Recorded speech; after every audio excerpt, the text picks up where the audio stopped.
My name is Makhri. I'm from Tanzania. I came to Apollo Hospital for the treatment. I have been here. We came for the operation of the knee for my mom. And here I have my aunt. Her name is Adve. So the treatment of my mom went well. We had an operation for the, how do we call it?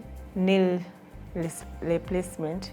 But you can't imagine, it has taken only for 2 weeks, and my mom, she's working. She's looking good, went well, and we're happy. We met the doctors for the operation ready.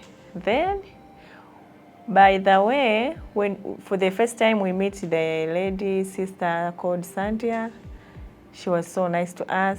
If you come here for the treatment, just ask for the name Sandia. She will do everything for you. Everything will be easy for you.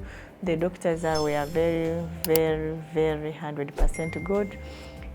They are charming. Everything, indeed. And my auntie, other friends which I had, we had treatment also, the checkup.